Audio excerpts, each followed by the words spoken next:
Sir, you need to calm down or we're gonna have to escort you out. I am so proud of you, son. Thank you, Dad. I couldn't have done it without you. The auditorium was packed, families leaning forward in their seats, cameras ready to capture that once-in-a-lifetime moment. On stage, rows of chairs waited for graduates in their caps and gowns. The air was thick with pride and a little impatience. In the very back of the hall, a man in an old, pressed uniform quietly opened the door.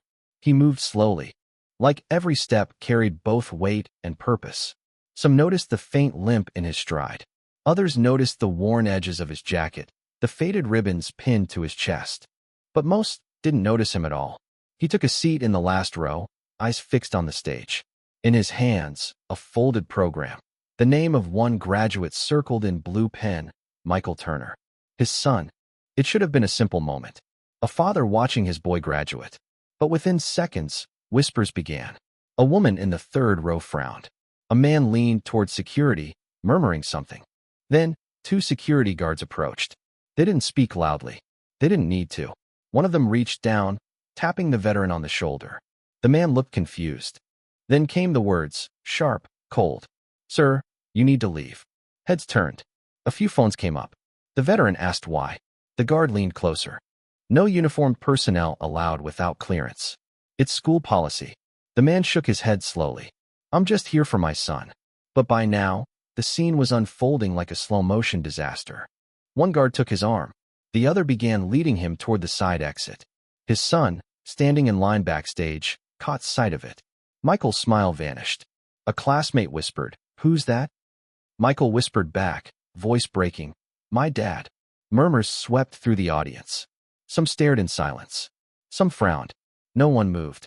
And then, a voice cut through the tension. It was deep, firm, and carried across the hall. "Stop." Everyone turned. The principal was walking toward the microphone at the center of the stage. He didn't look at the audience. He didn't look at the graduates. His eyes were locked on the man being led away. He gripped the microphone.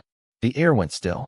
And then, in a voice that shook just enough to reveal the weight of the moment, he said, "If he leaves, this ceremony ends. Right here. Right now." The words hung in the air. If he leaves, this ceremony ends. Right here. Right now. The room froze. You could almost hear the heartbeat of the person sitting next to you. Some people turned in their seats, eyes darting between the principal on stage and the old man being held by the arm. The security guards stopped moving, but they didn't let go. One had his jaw clenched. The other shifted uncomfortably, glancing toward the audience as if searching for backup. It was that strange kind of tension where no one knew what the next move should be. Michael, standing in the line of graduates, just a few feet from the stage entrance, felt his pulse hammering in his ears. Instinct told him to run. Run to his father. But before he could step forward, a classmate gripped his sleeve. "Don't," the boy whispered. Michael shook his head. "That's my dad." "I know," his friend said, "but just wait." On the stage, the principal stepped forward. His hand tightened around the microphone. When he spoke, his voice was low, deliberate, every word placed carefully, as if he knew they might cut deeper than anything else in the room. "You have no idea who this man is." The statement was met with silence. Not polite silence, the heavy, uneasy kind. Some people shifted in their seats. Others leaned forward, trying to make sense of what was happening. The principal's eyes didn't leave the old man. He didn't look at the audience, or the graduates, or the teachers lined up along the wall. It was just him and the veteran. Two men in a room full of strangers, locked in a silent exchange no one else could understand. And then, the principal's mind drifted, unbidden, to something that had happened just a few days earlier. It had been late afternoon. His office was empty, the last of the staff having gone home. Papers were stacked neatly on his desk. He'd been reaching for his coat when there was a knock on the door. When he opened it, there was no one there. Only an envelope, slid halfway under the door. No name, no return address. Just a single line on the front, in block letters, for the principal. He'd torn it open right there. The sound of paper breaking loud in the quiet room. Inside, a single sheet. Typed. No signature. No explanation. Just 12 words. If a man in uniform comes to the graduation, treat him with respect. He's earned it more than anyone. That was it. No details. No context. He'd read it twice. 3 times. Trying to make sense of it. The phrasing was unusual. Not if a veteran comes, or if a soldier comes, but a man in uniform. Present tense. Alive. Coming here. He'd kept the letter on his desk for the rest of the week, glancing at it now and then. He'd even considered throwing it away, convinced it might be some kind of odd prank. But something in his gut told him it wasn't. That whoever had written it meant every word, and that it would matter. Now here he was, on stage, with that man in uniform standing just a few feet from the exit, being told to leave. The principal's voice grew firmer. Before anyone lays another hand on him, you're going to hear something you all need to know. The guards hesitated. One of them muttered, "Sir, we're just following." "Following orders?" The principal snapped. Well, so was he. The room seemed to inhale as one. Eyes widened. Michael's fingers clenched into fists. The principal took a slow breath. "I don't know every detail," he admitted. "But I know enough to say this man's presence here is an honor, not a threat." He stepped down from the stage, microphone still in hand, closing the distance between himself and the veteran. The sound system picked up the soft echo of his footsteps on the wooden floor. The guards looked to each other, then to the principal. The audience stayed silent, waiting for the next word, the next move. And in that moment, everyone, Michael, the guards, the parents, the graduates, knew something had shifted. The ceremony wasn't just about diplomas anymore. It was about to become something much bigger. The principal stopped just a few steps away from the veteran. The microphone hung loosely at his side now, as if the words he needed to say didn't require amplification, only truth. "I want you," he said quietly, "to come with me up here." The old man shook his head almost immediately. His voice was low, gravelly. "No, I'm fine right here." His gaze flicked toward the exit, as though leaving would be easier than standing in front of all those eyes. But the principal's expression didn't change. "Please, just for a moment." The guards hesitated. The audience shifted uncomfortably. And then, slowly, the veteran released a tired sigh and took a single step forward. The limp was more noticeable now.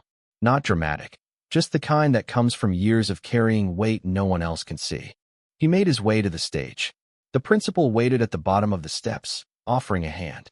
For a second, the veteran didn't take it. But finally, he did. The moment their hands met, the principal felt it.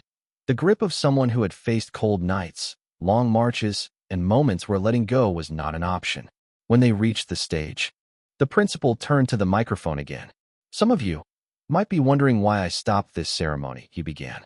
"Well, it's because of a letter I received earlier this week." The crowd listened in silence as he described the mysterious envelope. No signature, no return address, only the message. "If a man in uniform comes to the graduation, treat him with respect. He's earned it more than anyone." He let the words hang in the air. Today, I think we all know who that man is. Some in the audience exchanged puzzled looks. Others frowned. The principal heard her. He nodded slowly. Yes, the flood. The stage seemed to fade as the story began to unfold. 20 years earlier, this town had been drowning. A late-season storm had turned the river into a wall of water. Homes were ripped from their foundations. Cars floated like toys. In the middle of the chaos, a small group of military personnel arrived, not as part of an official mission, but as volunteers. Among them was a younger version of the man now standing on stage. No limp, no gray in his hair, just a steady pair of eyes and a voice that could cut through panic. He'd gone door to door in waist-deep water, carrying children on his shoulders, guiding families to higher ground. He'd refused to leave until every last person was accounted for. When it was over, when the waters finally receded, reporters came. They wanted names, faces, interviews. But the man in uniform was gone. No one saw him leave. No medals. No ceremony. Just silence. Back in the present, the principal's voice softened. Some of you might remember. Others might not. But this man saved lives here. Your neighbors. Your friends. Maybe even your family. The veteran's eyes stayed on the floor. He didn't speak. It was as if telling the story out loud was a weight he'd rather someone else carry. In the crowd, Michael stood taller now. The pride was obvious, but so was the ache. The principal turned to him then. "Michael," he said, "would you like to join us?" The boy didn't hesitate. He stepped out of line. walking toward the stage with his cap slightly askew and his gown swaying around his ankles. When he reached his father, he didn't ask questions. He just stood beside him. And I think we owe him more than just a seat in the back. The applause started small, a few hands clapping in the middle rows. Then it grew, louder, stronger, until the entire hall was on its feet. But the veteran? He simply shook his head and murmured, almost to himself, "I just wanted to see my boy." The applause eventually faded, but the weight in the room did not. The principal stayed silent for a moment, letting the sound settle. Then, he stepped closer to the microphone. "What most of you don't know," he said slowly, "is that the flood was not the only time this man risked everything for others." The veteran shifted uncomfortably beside him. His hands were clasped in front of him now, his shoulders drawn in, as if hoping to make himself smaller. "I've been told," the principal continued, "that before he ever came to this town, he served for more than 2 decades. And during that time, he was part of operations you and I will never read about in any history book." A low murmur rippled through the crowd. Michael's eyes snapped toward his father, but the old man kept his gaze fixed on the floor. "I don't have all the details," the principal admitted, "because those details are still locked away. Classified. But here's what I do know, the limp you see today, the scars you can't, the look in his eyes, none of it came cheap." At that moment, a voice from the back of the hall spoke up. "You didn't even know my name." The veteran looked up, his brow furrowed. "I remember the fire," he murmured. Another voice joined in. This time, a woman near the front. "You fixed my roof after the storm," she said. "You wouldn't even take payment." And then another, and another. Stories began to spill into the air, each one stitching together a picture the audience had never fully seen before. The veteran took a small step back, clearly overwhelmed. This isn't why I came here," he said softly, almost as if talking to himself. "I'm just a father. That's all." Michael turned to him, his voice breaking. "No, Dad. You're so much more than that. You've always been." The principal's eyes swept across the room. "I think," he said firmly, "that what we're witnessing right now is the definition of service. Not for recognition, not for reward, but because it's the right thing to do." He paused. "And if this ceremony can honor our graduates, it can also honor a man who's been quietly graduating from one test of character to the next for his entire life." Michael stepped forward. His hands were trembling, but his voice was steady. "Dad, I didn't know about the flood, or the fire, or any of it. I just knew you worked hard, and that you were there for me." The veteran finally looked at his son. For a moment, the years seemed to fall away. No limp, no scars, no distance. Just a father and a boy who'd grown up too fast. He swallowed hard. "Mike, the uniform doesn't make you who you are. What you do does. Remember that." The principal turned back to the audience. "So, I have a question for all of you. Do you still think this man should have been escorted out?" The answer came in a single, unified voice. "No." The guards, who had been standing awkwardly near the stage, looked down at the floor. One of them took a step forward, removing his cap. "Sir, I'm sorry. We were just following the rules." The veteran nodded once. "I understand. But sometimes, rules aren't the same as what's right." The atmosphere in the auditorium had changed entirely now. Where there had been suspicion and discomfort, there was respect, and something else, too. A quiet shame. For not recognizing sooner the weight this man had carried. Michael glanced at the diploma table near the stage. "Can we?" he started, but the principal was already smiling. "Yes, I think it's time." The old man shook his head. "I just wanted to watch from the back. That's all I came for." The principal looked him straight in the eye. "Sometimes, sir, the back row isn't where you belong." Michael's eyes locked on his father. For a split second, he forgot the crowd, the cameras, the lights. He didn't care about the rules anymore. He didn't care about the ceremony's schedule. He ran. The audience gasped as the young man broke formation, caps swaying, tassel flying, weaving past rows of fellow graduates. Down the steps, across the aisle, straight into the open arms of his father. The two collided in an embrace so tight, it seemed neither wanted to ever let go.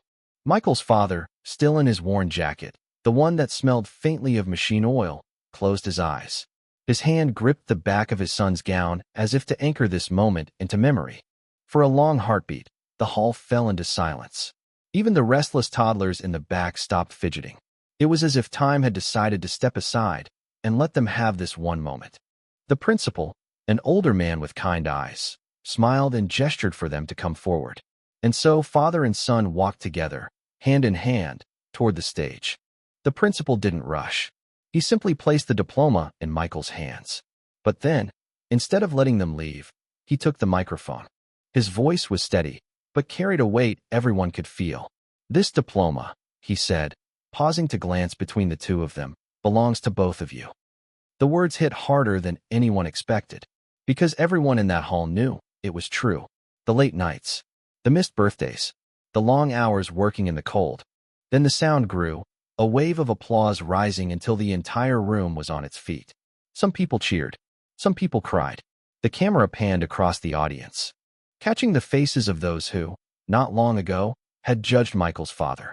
Faces now softened with regret and something close to respect. Michael glanced at his father. And somewhere deep inside, Michael's father stood taller than he ever had before.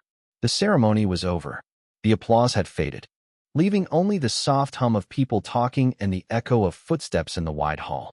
Dozens of faces turned toward the old man as he stood there quietly, his posture straight but humble. One by one, people came forward, some in uniform, some in plain clothes, each wanting to shake his hand. Some wanted a photo. Others simply said, "Thank you," in voices thick with emotion. For a man who had once been asked to disappear into the shadows, this sudden attention was almost overwhelming. A young woman in a press badge approached him, microphone in hand, placing a hand on Michael's shoulder. "It's his time." Michael's throat tightened. He had seen his father turn down recognition before, but somehow, this moment felt different. "Dad," Michael said, his voice barely above a whisper, "you've spent your whole life making me proud. I promise, I'll make you proud, too." The old man looked at his son for a long moment, his eyes reflecting years of sacrifice, love, and unspoken words. Then he nodded slowly. "I know you will, son." They began walking toward the exit, side by side. The crowd's voices faded behind them, replaced by the soft creak of the old wooden doors and the distant sound of traffic outside. The late afternoon sun spilled into the hall, bathing everything in warm gold. The light caught on the medals on Michael's chest and on the weathered lines of his father's face. They stepped out into the open air. Michael reached for his father's hand. The road ahead stretched long and quiet. Their shadows, cast by the sinking sun, reached far down the pavement, two silhouettes walking in sync, bound by blood, by memory, and by a promise that neither time nor distance could break. The world had seen a glimpse of the man behind the uniform today. But to Michael, not even the diploma itself, but the people who stood by us through every setback and every trial. Sometimes, the greatest honors in life are not printed on paper, but written deep in the hearts of those we love. And if you've ever had someone believe in you, even when the world didn't, then you already know that is the kind of legacy that lasts forever.